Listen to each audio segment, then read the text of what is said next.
Hey, it's that same guy. Same shirt, same hat. Must be the same day. It is.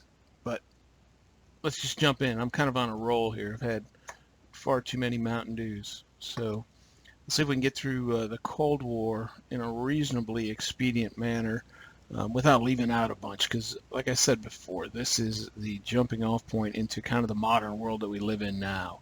So I will take some time. There's a lot of videos associated with this set of slides, but the problem again is if I start playing them, I can run into copyright violations. So pick and choose. I was going to put red ones that I definitely want you to watch and blue ones not.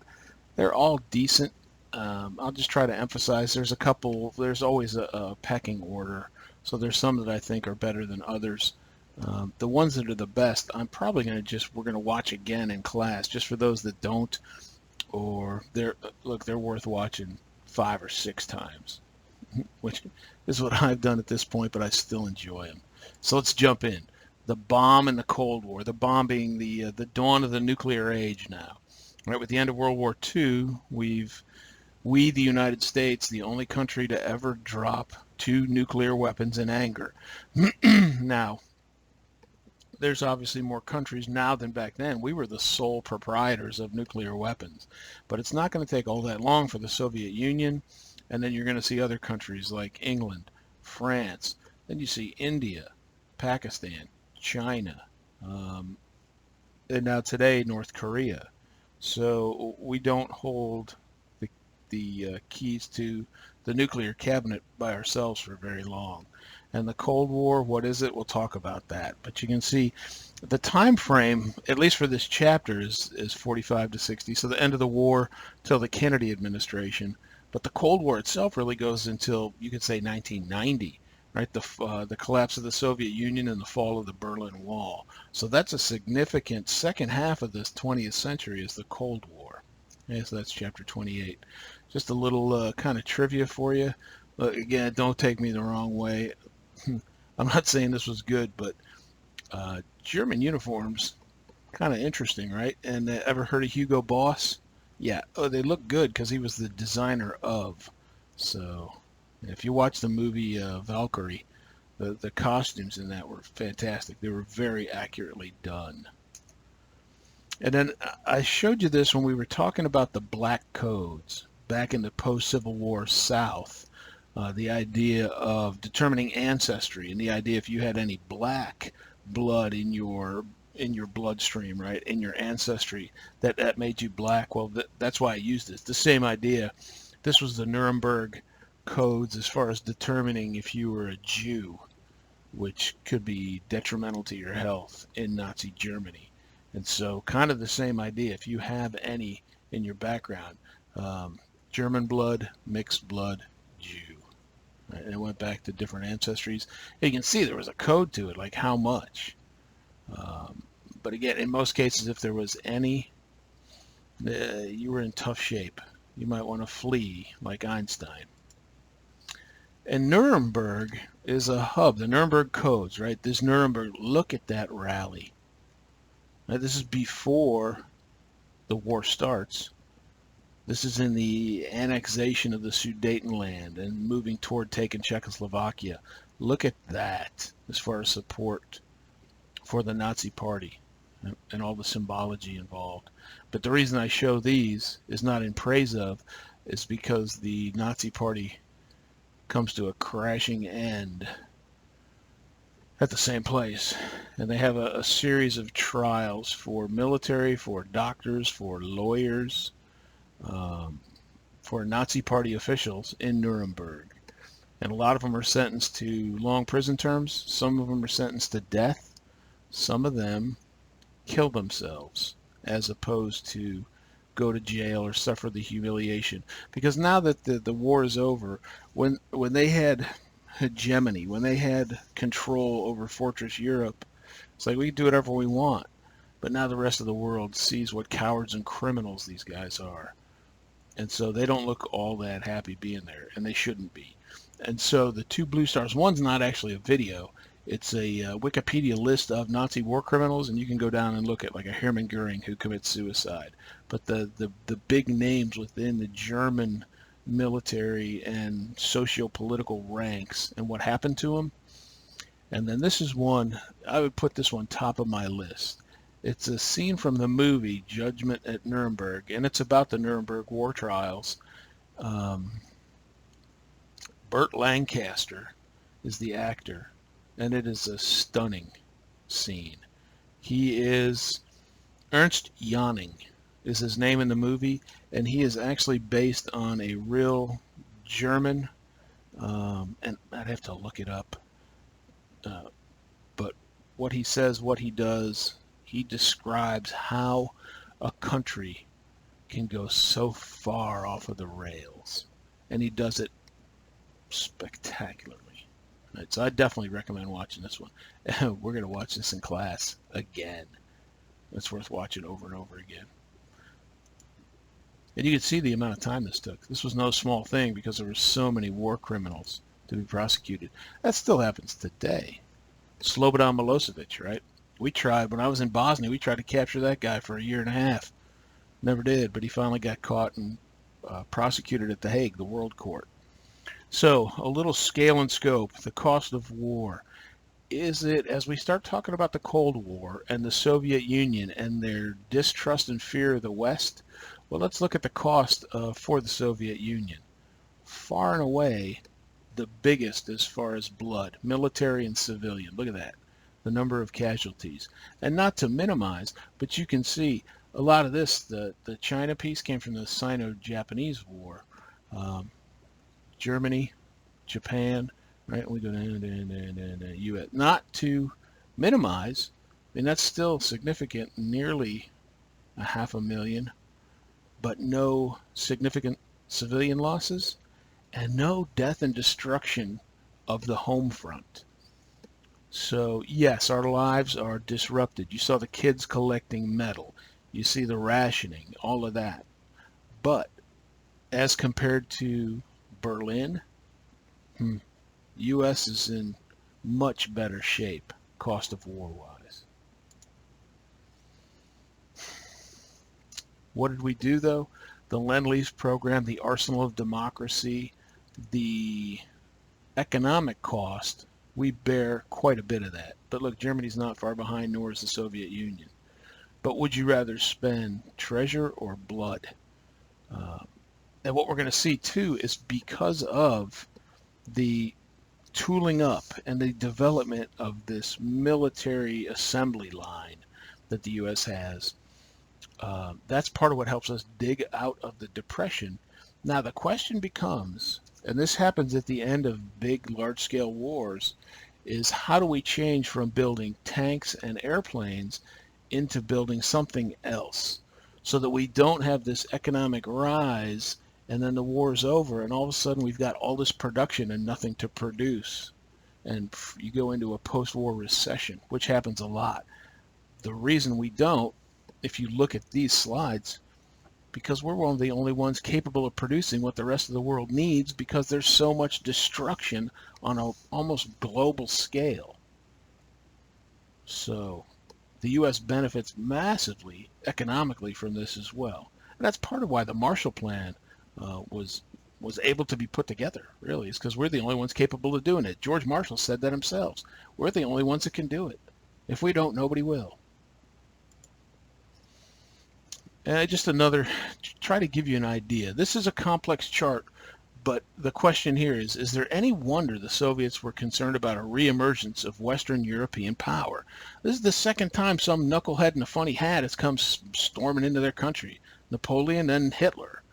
And if you look at the numbers, the red line is the military, number of military deaths, the orange line civilian, and so the total of those is out here 24. I've seen upwards of 26 million, depending on who's doing the counting. The blue line shows a percentage of the total deaths based on the pre-war population. And so that's just a scale based on 0 to 100. And so they're over about 50% casualties. Look at some of these smaller satellite countries. Yugoslavia, right? Those things that were carved, the countries that were carved out in the Treaty of Versailles era. Look at Lithuania. small civilian casualties, but a huge number in the population. And of course, oh, excuse me, that was disgusting. Poland, both sides right at the beginning of the war, right? Bam. It's no wonder theirs is the biggest. But you can see why the Soviets might be concerned about Western European power, because they take a massive hit, blood and treasure, right? Yeah. Uh-oh. Bump, bump. Oh, I didn't mean to do that. Right. Let's try this. Oh, bloody hell. There we go. Yeah. Trying to give you some photographic evidence of the level of death and destruction. So this is what's going to need to be rebuilt. And as the war ends, it takes a while for the United States to kind of come to terms with the level of destruction. And it's not until really Marshall, in a trip in 1947 to Europe, looks around and he goes, oh my God, this is way worse than I thought. Because at that point, really not much had been done. Countries are on the border of bankruptcy, including England. And so that's where that idea of the Marshall Plan really starts to cement in his head. Remember what he said when he was testifying to Congress? The plan, the initial wave of the plan would cost less than 1 month of fighting the war. So it's money well spent.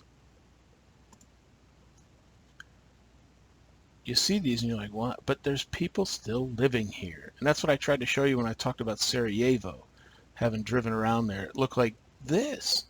But there's people, there's kids playing out in the rubble. Right? Life does go on, but this needs to be addressed. Right? When you look at World War I, it was much more localized in and around the eastern-western fronts, the Marne and the Tannenberg side of things. World War II is much more global. One, we have new weaponry. This time we had actually new tactics as far as the Germans with Blitzkrieg, but the scope and scale of destruction is massive. Never been seen before. So that means there's that much more to be rebuilt. And there's one more event that has to be reconciled. Right? Death and destruction, fighting wars, humanity's done that. But the idea of the Holocaust and what the Nazis did. And I don't remember if we watched this before. It's a fairly short video. I recommend watching the whole thing, but Walter Cronkite talks about when he was a reporter with Stars and Stripes traveling with George Patton and the 3rd Armored Division as they started moving in to Germany proper and started liberating some of those concentration camps. And he explains why it is important that we as citizens of a country should know what our government is doing. Now that doesn't mean we have to know every detail of every battle plan, but we should know overall what our government is doing. And it's the best explanation I've ever heard of why it's important to be an engaged citizen and why it's important to have transparent, honest government, which it seems to me we haven't had in a while. Here's the map. Soviets come, the Soviets stay. Can you blame them? They want to develop this protective layer, these satellite countries, to preclude these little dudes in funny hats marching into their country. And so these pieces become eventually part of what's known as the Warsaw Pact. And you remember the advance from the Soviets into Germany. Here's the Elbe River. So that's why they're on the other side of Berlin. So the capital of Germany, there's no East-West Germany just yet. The capital of Germany is in the Soviet sector. That's going to become a problem.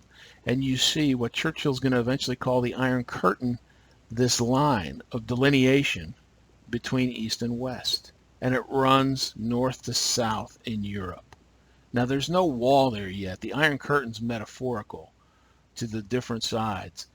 But you can see where it is, sure enough. Okay? So all of the allies, save the Soviet Union, are still together on the western side. Soviets come, Soviets stay. That's part of why we didn't want them helping in Japan, by the way.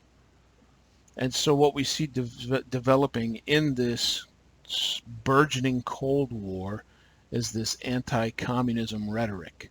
And we're going to see another Red Scare, this time more significant. So now the second Red Scare with a guy named McCarthy and McCarthyism. Let's talk about George Marshall. There's two videos here. The first one's a scene. I just watched it again and about started crying. It's such a baby, right? The scene is a depiction of George Marshall when he finds out that 3 of the 4 Ryan brothers are dead, and they're going to decide to go get the last of the Ryans, Private Ryan. And he talks to his staff, and to me it demonstrates, and this isn't made up, you can see Spielberg doesn't do anything accidentally. You can see at the second half of him talking to his staff about why they're going to go get Ryan, he doesn't have to read the note. He has it memorized. But put yourself in the position of Mrs. Ryan and the staff car rolling up the driveway out on the Great Plains. That's what really makes you think what sacrifice means. 400-something thousand fighting a war that maybe we could have stayed out of. The boys on those Higgins boats landing on D-Day, never been 20 miles from home. Now they're fighting a war against Nazi Germany and France. My God, it's staggering. And think about how many moms and dads had a staff car drive up and had a person from the War Department tell them, your son's not coming home. And I put that last piece just because it really grinds my gears. If you put that in the context of these idiots complaining about wearing a mask, just shut up. I better be quiet. I'm going to go off on a rant. The second video, it was the one the Marshall Plan team used, and it's a good one. So if you want to watch, it's short, but it really describes, one, why we should do this, because we're the only ones capable of doing it, what the cost is going to be, and what it'll mean for the United States diplomatically and economically as the war is now over. Because remember that idea of we're focusing on Germany. Yeah, they're a more difficult foe, but we also want to be engaged in Europe after the war. And that's part of the Marshall Plan as well. But this guy was something else. He doesn't get the press of maybe a Patton, but quite the leader, or certainly an Eisenhower. Okay. Now, the Marshall Plan was not universally supported. So, of course, spending money on other places, rebuilding Europe, there's a lot of people that aren't enamored with that. So you can see the cartoon, the American taxpayer saying, hey, keep pumping. Eventually, Europe, you're going to be on your own 2 feet. And of course they are. And once they get on their own 2 feet, now we have diplomatic, economic ties. They're going to last the next 60 years until we start kind of self-destructing them in the last 4. What's in it for the U.S.? Well, a lot, actually. Yes, it's going to be expensive. What he's $8.6 billion for the first wave. That's some real money. But it's a market for American goods. So go back to the idea. We're pumping out airplanes and tanks off the assembly line. Now the war's over. We don't need those anymore. But what can we do? We can retool all of those industries that were developed to support the war effort and start making goods for rebuilding Europe and making goods for the American consumer. And so that consumer economic cycle that we talked about back in the 20s, it gets punctuated or put on hold, I should say, through the Great Depression and the war, because our focus is on those. But now that the war is over, now that consumer economic cycle is going to kick in with a vengeance. And so we're able to retool all this military stuff into building refrigerators and washing machines and cars. Okay? So we don't see that over the hump economic recession, post-war recession that tends to happen. Yeah, we're going to have reliable trading partners, and we continue to have them. What we wanted, though, if we go back, bear with me, we wanted that red to stop spreading. So the Marshall Plan and helping rebuild Europe was to avoid having a power vacuum because of the level of death and destruction that's here. Is we better rebuild this. Otherwise, the potential is this red, the Soviet expansion, to continue and take over potentially most, if not all, of Europe. So that's part of the why behind it as well. Stop the spread of communism. Right? And communism, and the idea of the communist is going to become the boogeyman of the Western world. Look, it still is today. Somebody mentions the word communism or even socialism, people start losing their minds. They don't even know what they're talking about half the time, what socialism and communism is. If we think about the Soviet Union, that was a perversion of the classic idea of, yeah, I don't want to be in a communist country either. But no more than, we're capitalists in America. Well, it's sort of a perverse form of it. Whoa. Man, I don't know how I did that. What did they think would happen? On the home front, we saw the Marshall Plan as a generous offer. We're going to reach out a hand and help rebuild Europe. And it was. But we had other motives behind just the words altruistic. It wasn't just that. We had diplomatic, we had economic, and we had military reasons to help rebuild Europe. Right? A market, alliances, just in case with this future Soviet expansion. Yes, please. We want some alliances. But the Soviets would see it differently. And again, can you blame them? Put yourself in their shoes for just a second. U.S. is trying to interfere. They're trying to sway people. And what we're going to see in the Cold War, and especially as we get into the Kennedy years, is who's going to be the kinder, gentler superpower. Because now that the war is over, foot stomp, hand clap, really the old European powers they're not done, but they're minimized. It's a bipolar world now. Soviets, United States, two superpowers. And so now we're going to start vying for pieces of the globe to join our side of this superpower Cold War. Right? And it's a Cold War because the U.S. and the Soviets never went to war with each other. Touch wood, thank God.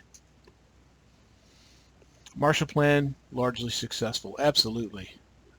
It did stop the spread of communism. It did help rebuild the economies of Western Europe. It did put us in strategic alliances, both military and economically, that are still alive today, albeit fractured.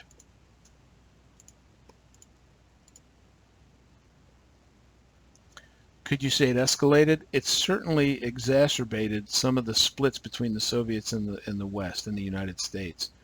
Look, the Marshall Plan, I think the team mentioned it, that the Soviet Union and some of those Soviet satellite countries were offered money from the Marshall Plan. And Stalin was like, nope, thou shalt not take any of that filthy capitalist money, because he wanted to maintain economic control. Now, what it did was it put them in tougher straits because they had to just suck it up and try to rebuild from their own efforts, right? And you saw the level of death and destruction on the Soviets' side. Meanwhile, remember, with the Soviets, they said they were going to come help, and they did. And what we see is a division of two peninsulas in the Indochina area, Lower China. The Korean Peninsula, yeah, we're going to see that come back really quick. And then the Vietnam Peninsula, if you want to call it that. It's a much larger, but the country of Vietnam, you can see how long and skinny it is. So you have a U.S. coalition-backed southern piece in both places and a northern communist-backed piece on the north side in both places. Funny, but I seem to recognize Korea and Vietnam for some reason, right? So this is something, it's better in the classroom, so unfortunately we can't really do it. Maybe we will, but time's going to get short on us. It's a question, is anything really worth the cost of war? Now remember, we go back to DIME. Diplomacy, information, military, economic, those four arms of national power. Arms of national power. When should we use those? Well, all the time, the U.S. wants the best things for the U.S. to happen in the world. Every country does. But to me, when we go to M in DIME, that better be a very well thought out step, because war is expensive in both blood and treasure. And so how do I determine, is anything worth the cost of war? There's people that'll say no. okay. I, I understand a little bit, but to me, there are some times when the vital national interest of the United States is at stake, i.e., the survival of the country as a country, then maybe it is worth the cost. So World War II, to me, meets that litmus test. And I would argue that in Afghanistan, called Operation Enduring Freedom, it was worth the cost of war. That's where the 9/11 attacks came from. But now there's other cats and dogs with Korea, Vietnam, um, the second Iraq war, that were our vital national interests at stake? No. So what was it? It was Cold War influence, stop the spread of communism, we need the oil. Uh, so that question is sometimes yes, in Mike's opinion, but not as often as we've actually been to war either. Now remember, Congress is supposed to declare it, but we haven't declared war via the Congress since the World War II era. Nothing since has been declared unless it's post facto, that they do it afterwards, clean up the mess of the Constitution that they ignored. Sorry, man, I'm getting preachy. Oh yeah, maybe too much Mountain Dew. I'm getting kind of. So just some numbers, just to give you a reference point. Right, World War II is huge, and what we could say is 9% served, but you saw the pictures of the kids, and you saw kind of the entire population, albeit minus Japanese Americans, but the rest of the population engaged in some form of support for the war. It was a unifying phenomenon. The survival of the country's at stake. I'm going to sit down, shut up, put my petty disagreements aside, and support the country. Maybe with COVID we should do the same thing. How many served in Vietnam? A lot. I mean, it was a protracted war, right? So a lot more. OIF, OEF, and the things that change. I didn't put this on there, but I just thought of it. In World War II, yeah, you could get furlough, or you could get time for coming home R&R, but you were kind of in it till we win it. Whereas in Vietnam, if you could survive a 1-year stint, you could come home. All of the tours I did in Iraq, in the Gulf War, in Iraq the second time, in Afghanistan, in Bosnia, in Kosovo, every one of those was either 3 or 6 months. And so, yeah, I mean, I served, I'm proud of it, but it wasn't nearly as long as what the men and women in World War II went through either. And so my point to this is how many people serve currently. And if you look at the population, right, that's a rounding off. But with the total military serving, active duty and reserve, it's less than 1% of the population serve in the military. So what happens is if we keep going to M and dime, we're using that very small percentage of the population over and over and over again. And so what does that do? It leads to spousal abuse, alcoholism, drug abuse, suicide, because after a while, the cheese comes off your cracker. And I don't care if it was World War I, II, Vietnam, doesn't matter. You can't keep squeezing that small percentage of the population. So either more, which is very expensive, or rethink the rushing to using M and dime all the time. That's my opinion. All right. Whew, words of the day. Man, I got to speed up. All right, Cold War. Ready? I'll just start clicking like crazy, huh? A hot war is when bullets are flying. Cold War is when they're not. Right? The U.S. and the Soviets never go to war. Now, we do fight kind of proxy wars through Korea, through Vietnam, but we never go to full-scale war with the Soviets. Thank goodness, because it could have been nuclear, right? Talked about it. It's a bipolar world. USSR, as far as superpowers. One of the things, and this was in the Marshall Plan presentation, they actually captured the Truman Doctrine. The Truman Doctrine means we're going to stop the spread of communism. It's known as containment. And to do that, we need to have alliances. So it's no different than World War I. And that's where NATO comes from. A powerful Western alliance will stop a powerful Eastern alliance, what becomes known as the Warsaw Pact. And then a little bit of just FYI on nuclear weapons. So little boy, fat man, you can see 15 and 21 kilotons. And if memory serves, we had some more in development, but that was the entire arsenal. So we didn't have any more to drop immediately. So not that we should have, but I don't think the Japanese knew that. So 1 kiloton, a single kiloton is 1,000 tons of dynamite, right? Which leads to more current weapons, upwards of 50 megatons. It's a way of measuring the bang that you get out of a nuke because nothing else compares. And so that's a megaton is 1 million tons of dynamite, right? So I probably did the math wrong. Somebody can check me. But a megaton, if you break it down into individual pounds of TNT, would be what? 100 billion pounds of dynamite going off all at once. That's a big bang. And that's kind of the upper end of the current nuclear arsenal we have. 50 megaton weapons. Holy moly. And so if you break that down even further, 50 megaton, 100 million pounds, TNT times 50, right? Because that was a single megaton. 5 trillion pounds of dynamite. Look, I probably did the math wrong. It's a lot. Can we say that? I think we can safely say that. The blue star here is a program. We may try to call this up in class if we do get back in the classroom. It's called a nuke map.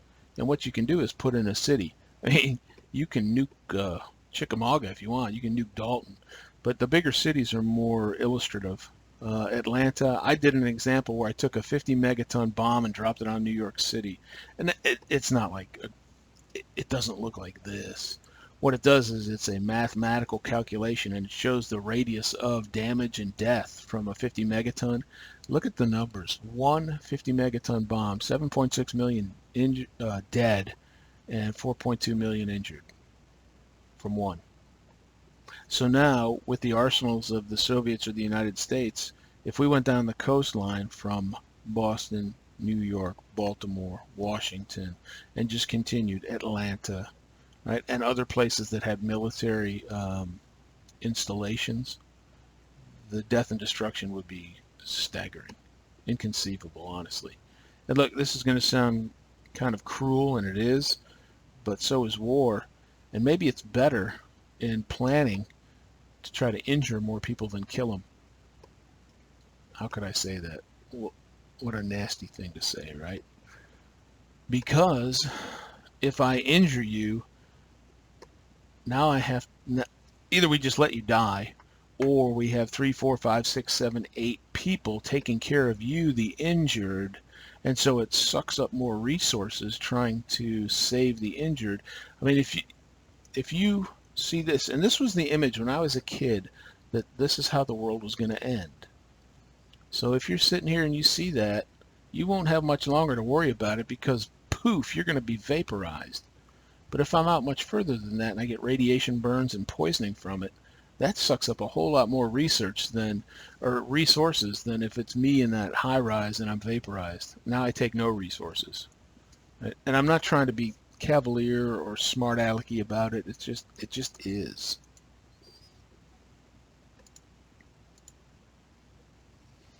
Quote from Stalin, and you can see his idea of its occupation, man. This is about control of the post-war world.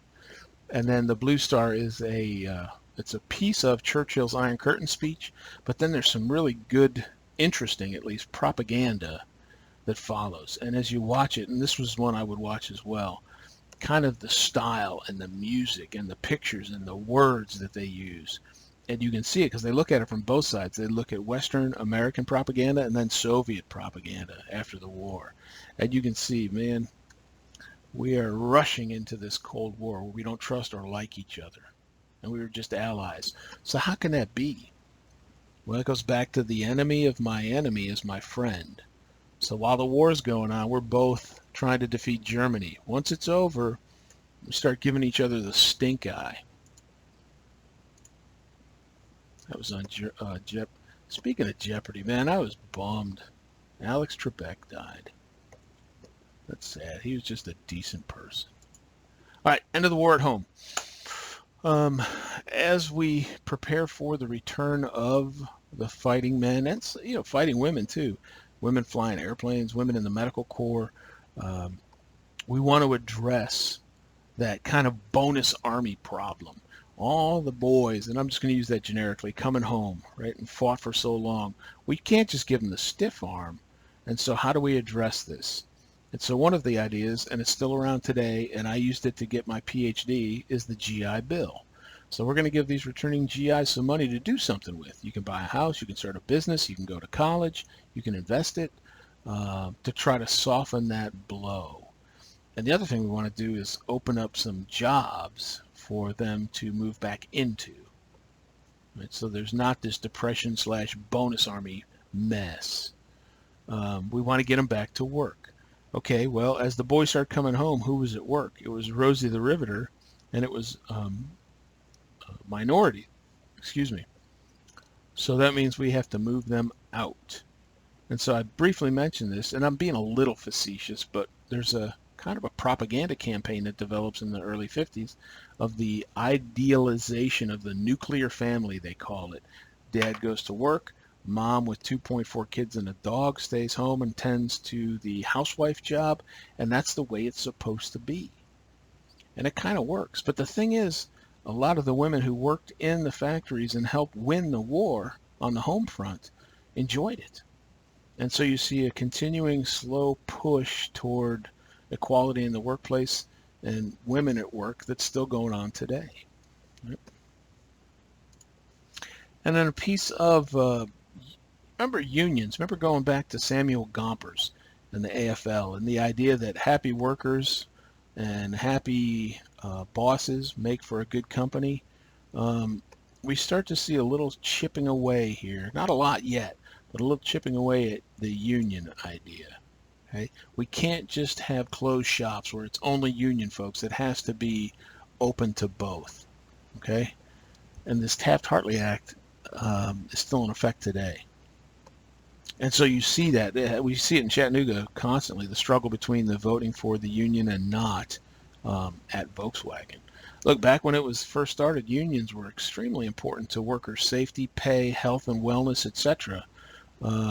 And it seems like we may have gone, this is my opinion, too far the other way of castigating or minimizing the influence of unions and pay and not so much safety, that we could kind of come back into the middle so that the CEO of company X doesn't make 400 times as much as the guy working on the assembly line. My opinion.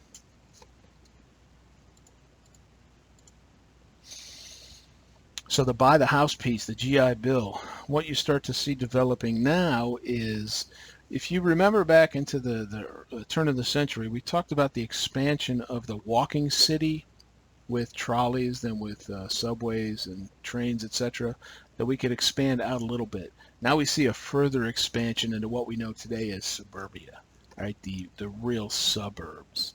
And I'll show you a picture of these Levittowns. There was a couple of them, right? And this is, I can spend my GI Bill money buying a house in Levittown. Look, not to be overly crude, but when the boys come back from war, they want to, yeah, you get the point. So you see this baby boom, right? We have out of the Depression, things are pretty good. We're supplying, helping rebuild Europe. It's kind of happy days. No pun intended. And so you see these post-war families. Look, this is me right here. I was the very tail end of the baby boom. So right now they're nice boomers. And then this is a big piece. And this is important. The change of how we do national security. The military is way ahead of the civilian side of things, kind of because it can be forced to do it in a social experimentation sense. But Truman desegregates the military back in 47. Now it doesn't go perfectly, but it's a start. We changed the War Department into the Department of Defense. The Air Force, woohoo, right, becomes a separate branch instead of being the Army Air Corps. Now we have the Air Force. And then we have the development of the inception of the CIA. Look, I've worked with these guys. I'm not going to say a lot about it. They're patriotic. They put themselves in harm's way. But at least in my experience, which is a little bit dated at this point, they were far too reckless. And I think early on in the CIA's lifespan, they thought they could do and get away with most anything. And it got us in a lot of hot water internationally. There it is. The nuclear family and Levittown. And this is sort of what, the house, certainly the house my dad grew up in. He was born right at the end of the war, but that looks like suburbia, right? It looks like suburban hell, kind of. But see, a small house, 2.4 kids, joke. No picket fence, I don't see a dog. But this becomes this morphing of, instead of life, liberty, pursuit of happiness, the idea of opportunity, of equality. We're not there, but we're driving toward it. We start co-opting the idea of the American dream into this stuff, a house, and you still hear it today. Get your piece of the American dream, buy a house. Look, there's nothing wrong with it. I like my house. It's a nice place to live. It ain't the American dream to me. It's a house.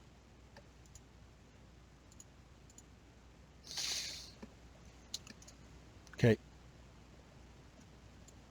Move my head. Strange new world we're in after the war. We have atomic weapons, and the Soviets are going to be right behind us. The cloud, the humanitarian cloud of the Holocaust over our heads, and that's the world that these two superpowers are now going to start competing against each other, and again trying to bring people to their side of the bipolar world. There's a certain amount of animosity, but I think our governments on both sides inflame that for their own benefit. Yes, during the war it was a practical measure. The enemy of my enemy is my friend. It no longer is, but that doesn't mean we had to go straight to distrust and at each other's throats either. But Truman, who am I to say? But he draws a line with the Soviets, the idea that we are going to contain, that we are going to stop Soviet expansion. And that's really what's going to, the next 30, 40 years. So the Truman Doctrine, U.S. must contain Russian expansion. Otherwise, they're going to take over all of Europe. That's part of the rationale in that Marshall Plan. And this guy, George Kennan, he predicts that the Soviets, they'll push, but they won't push to the point of war. And this starts to develop a kind of militaristic thinking, which I think we'll talk about here. But here's the Truman Doctrine, at the quoted part. Policy of the United States to support free people who are resisting attempted subjugation by armed minorities or outside pressures. Hey, I don't see communism in there anywhere. I don't see the Soviet Union in there anywhere. No, you don't. It's implied. And we don't want to come out and directly say it. But who's doing the outside pressuring? It's the Soviets. And so we start to see money being spent early on in Greece, Turkey. We send money to England. They're on the brink of collapse financially, socially. 1947 is a very bleak year because all the death and destruction kind of comes due at that point, right? And sequentially, here's where the Marshall Plan fits. And so just think about this for a minute. U.S. versus the Soviets, diplomacy-wise, we still have diplomatic relations with the Soviets, but we're much more focused on the West, whereas the Soviets are focused on themselves and their satellite countries. Informationally, we start a propaganda campaign against each other, that they're the bad guys, we're the good guys. Militarily, you're going to see an arms race start to develop, because once the Soviets get nukes, now it's a matter of who can get the most nukes. And then who can get the long-range bombers, and then who can get our intercontinental ballistic missiles to deliver them. And then economically, I think the U.S., and it's proven by the results of the Cold War, our relationship with Europe and the rebuilding of and the alliances, etc., our economic policies have been more productive and better because really the Cold War to me ended as an economic war and the Soviets went bankrupt first. But boy, we aren't far behind. 27 trillion and increasing in debt. So that's a legacy still as well. Quote from Kennedy, a little mythology for you. The sword of Damocles. It's a sword hanging by a thread. And if any kind of touch, bump, whatever happens, it's going to fall and chop his head off. And that's what Kennedy describes nuclear war as. That boy, one false step could end humanity. Still could, we just don't talk about it that much. The arsenals are still plenty big to blow the planet up. And I want you guys, I'm just going to be quiet and take a minute here. You guys read this. Actually, I'm going to pause and go get a little bit of something to drink. Read this and see if you don't see, I don't know, maybe the feeling of if we just knew each other better. It's our governments that kind of get in the way or promote dissension. The average Joe, the average Josephine, this baker in Moscow, look at what she says. She thought the Americans were the bad folks. Capitalists come in and suck the blood out of the workers. Look, she may have part of a point there. Oh, where was I? A spot of tea. Living in England, man, I got kind of hooked on tea. Feels good on the throat, too. So look, the idea behind this is put yourself in the other side's shoes for just a second. Maybe it's not us working stiffs, but the governments, they're promoting this dissension in the Cold War.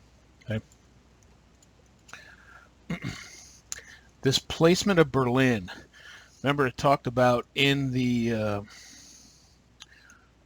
the Potsdam Conference, they talked about the division of Germany after the war. So this is Germany post-war and how it's going to be divided. And you can see the, remember the Soviets said, yeah, French, you can have a peace, but it's coming out of your own side. So the Americans own, the French own, British, Soviets. And Berlin, deep within the Soviet sector. And these airplanes are significant in so much as the Soviets are going to blockade the city of Berlin to try to really have it collapse and just fall completely into the Soviets' sphere. You're like, well, why would they do that? Hang on a second. Here's the airplanes coming in. This is part of what's known as the Berlin Airlift and flying in supplies to keep a large, partially destroyed city, mostly destroyed city alive is a Herculean effort. And here's why. This map's not meant to be confusing. Again, you can see the Iron Curtain depicted here all the way down like it was before. But here this inlay is actually the city of Berlin, and it looks kind of similar to the country of Germany in that four-piece breakdown. But you can see East Berlin and then the French, British, and American zones. And what we're going to see as we move into the 60s, this is where the Berlin Wall is, this red line. Okay, so it's not this Iron Curtain. They're somewhat synonymous in idea, but this is a physical barrier that's built in the 60s to divide the city of Berlin. So that's why we have American, French, and British forces in Berlin, kind of on a smaller scale, but just like Germany, divided up into sectors. So if the Soviets can strangle the flow of supplies, because remember Berlin's deep in that Soviet sector, they might be able to take control of the whole city of Berlin, and that's the idea.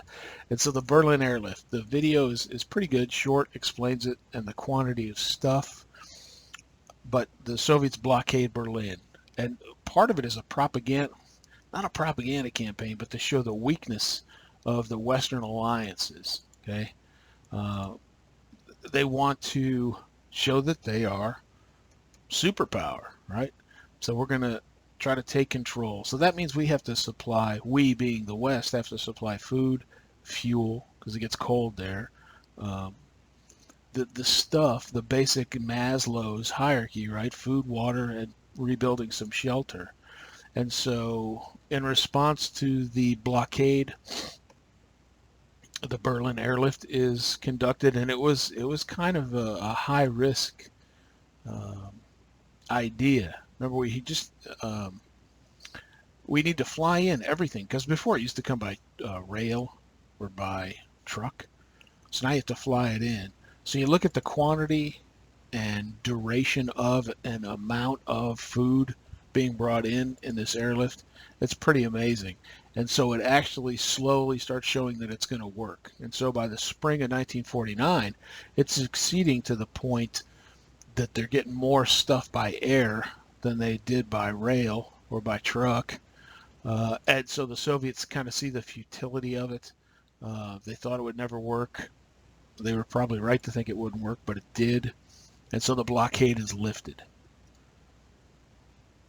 So, question. Why didn't they just shoot down our airplanes? And they're flying in. They were sitting ducks, he says, cargo planes. Easy to shoot down. Why didn't they? The answer usually is, well, it would start another war.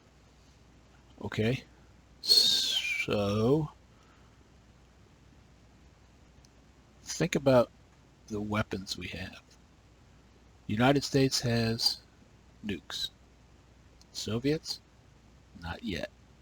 So, yes, start another war is part of it, but start another war where my enemy, being the U.S., if I'm the Russians, have nukes and I don't want to start that war, do I? So that's part of why they didn't, a big reason why they didn't.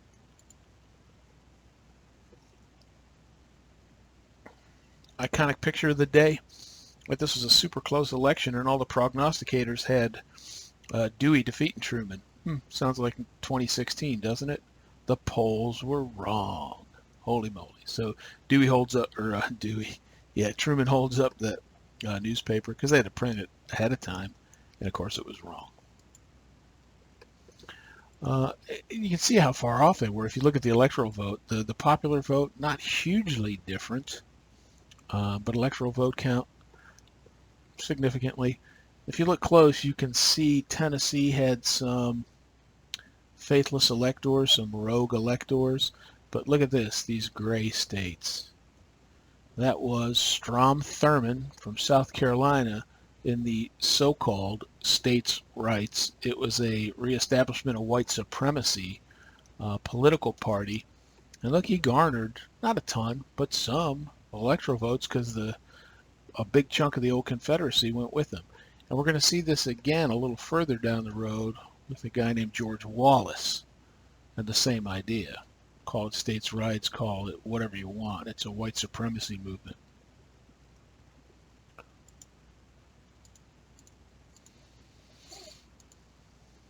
I'm not going to take a ton of time. You can look through these bullets, but you can see the both sides lining up at this point. We have East and West Germany officially now. And there you go. So the Berlin airlift ended in May of that year, and the Soviets don't even test an atom bomb until later in the year. So that's why they didn't shoot our planes down. Kind of makes sense. But now we see, oh my goodness, China is now fallen to the communists. So Western Europe didn't turn red, but bloody hell, China's turning red. And so that develops a thought about, man, half the world's turning red, right? Red being communist at this point. And the Chinese and the Soviets are going to work together. And now we have this Warsaw Pact finally come, kind of the counterbalance to NATO, the Warsaw Pact and those satellite countries. That leads us to this, probably the least understood and least recognized significant piece of the Cold War. It's called National Security Council Paper 68, NSC 68. And what it does is it defines the Cold War for us. Soviets now have atomic weapons. We don't have that advantage. We only held it for a few years. It was written by the staff, the National Security Council, and when it's initialed by Truman, and you can pull this up and see the original document now because it's been declassified. Once he initials it, he says, yep, this is how we're going to proceed. And it is how we proceeded. So what the assumptions were. The only two superpowers after the war are the U.S. and USSR. Okay, we've talked about that. Some of the other colonial European powers still had some clout, but not what they used to. This is our guys writing this. We assume that the Soviets want absolute power over their homeland. Fair enough. Eastern Europe, fair enough, I guess. The map's already half red, so that's not a big stretch. But here's where we start getting into some kind of fanatical faith. I mean, these words that drive emotional responses. Communism is a fanatical faith. They're trying to take over the world. Ah! Are they? I mean, when you make them a boogeyman, it's easy to put anything against them. And that we're going to go to war. And if we do, we're going to blow the planet up. That was actually an assumption in NSC 68. Now, if, or since, that's probably the better word, since the Soviets were M in dime heavy, the only way they could be checked by the U.S. is M in dime heavy. So we, to me, again, my opinion, but it seems like we discard the diplomatic side in favor of the arms race side of the Cold War. If we could check them, it might show the Soviet people, the Russian people, that their country was weak and sow the internal seeds of destruction. I think that's overly idealistic. What ended up doing in the Soviet Union was economics. They went broke. Okay, so now we see a change in, it's not just containment, but we have to be capable of destruction, of meeting any kind of military challenge from the Soviets. So that sets the stage for an arms race. And of course, that's what happens. So based on that, here's what we're going to do. Imagine that. We could see that one coming, right? Rapid, massive military buildup. And now troops are expensive. But what do I have that's not quite as expensive? Nuclear weapons. Yeah, they're expensive to develop and build, but then they sit in a silo. I don't have to feed them. And they're susceptible, right? But we don't want to solely depend on nukes. We don't want to solely depend on our kind of classic military. So we're going to build up both, at least a little bit. Yep, NATO. And that movement too, the assumption, the dismissing of diplomacy, of negotiating. There's no use in it. All we got to do is build our military. Boy, that's an expensive approach, but it's going to lead to a thought by Eisenhower called the military-industrial complex. We'll get to that later. Okay? The Korean War, which I'll pick up in the pieces of in chapter 29. Once the Korean War breaks out in the early 1950s, remember all this thinking's going on, all of this stuff post-World War II. So that time frame, that 5, 6, 7 years, is full of significant events. And now the Korean War kicks off early in the 1950s, and people look around and go, see, we told you, NSC 68 was right. They're trying to take over the world. Okay.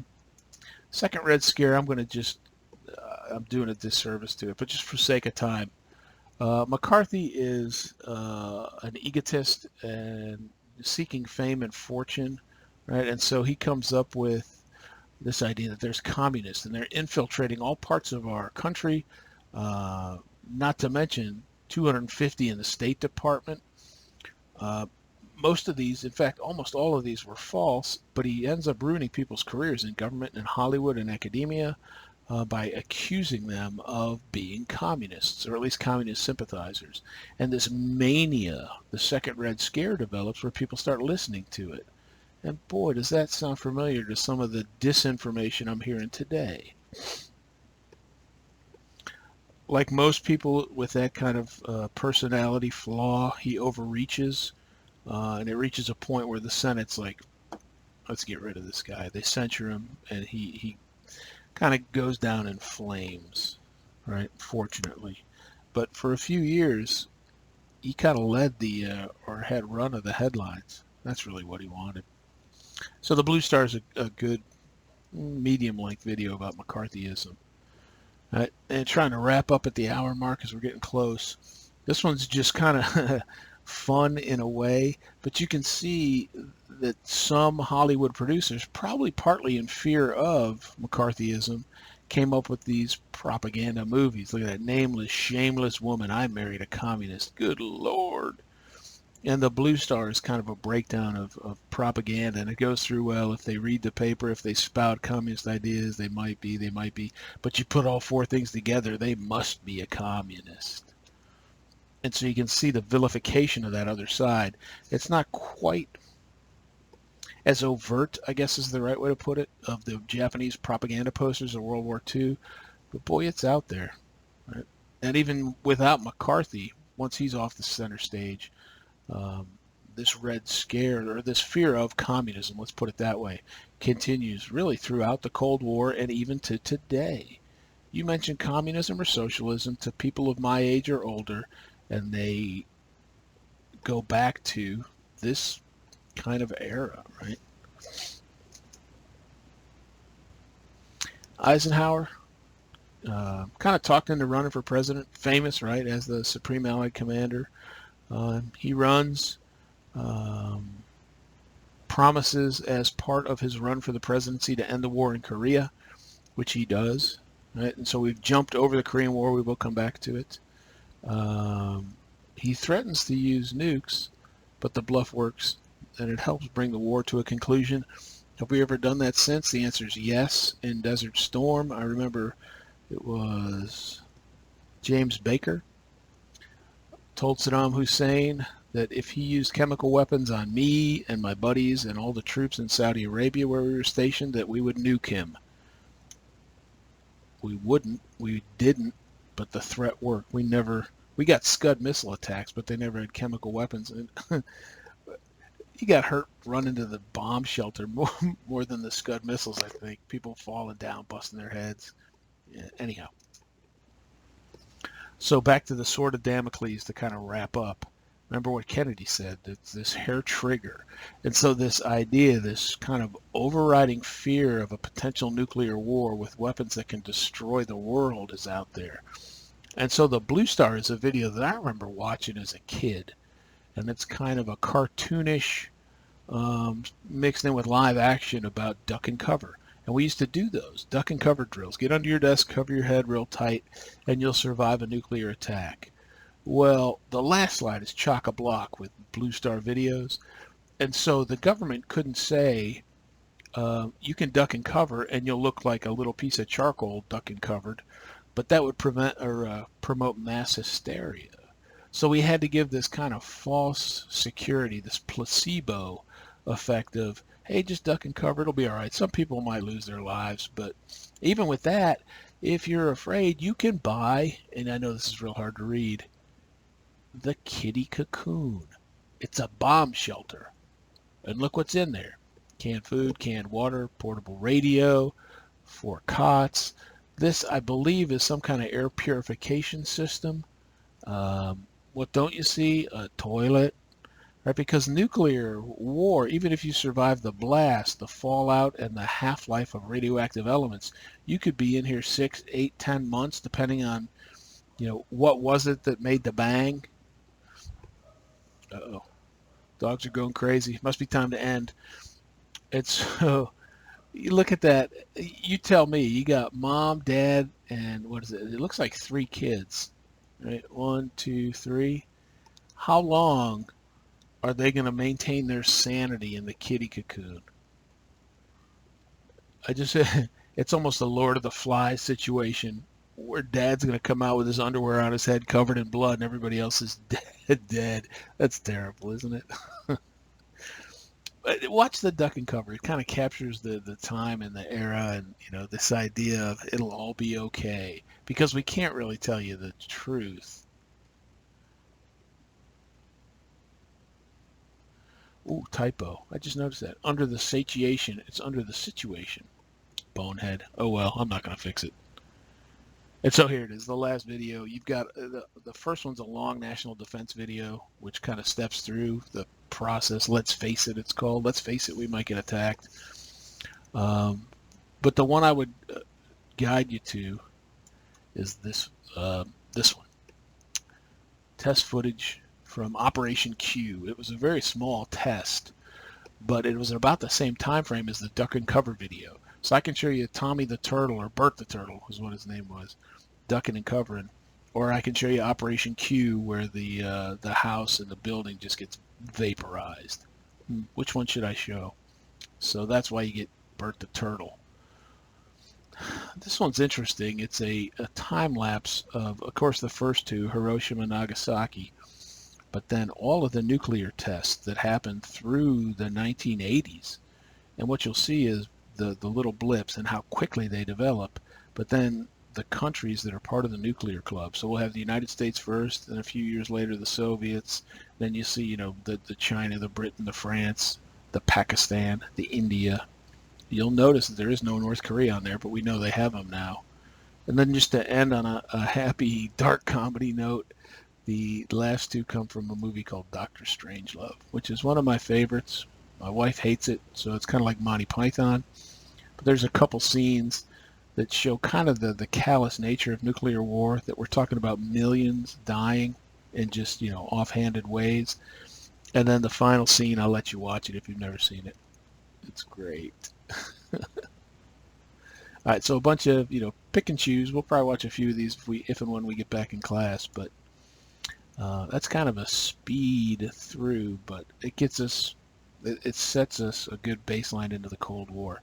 1 hour and 6. Okay, so I'm going to post this one as well, and hopefully we'll be back in the class by next week. See you then.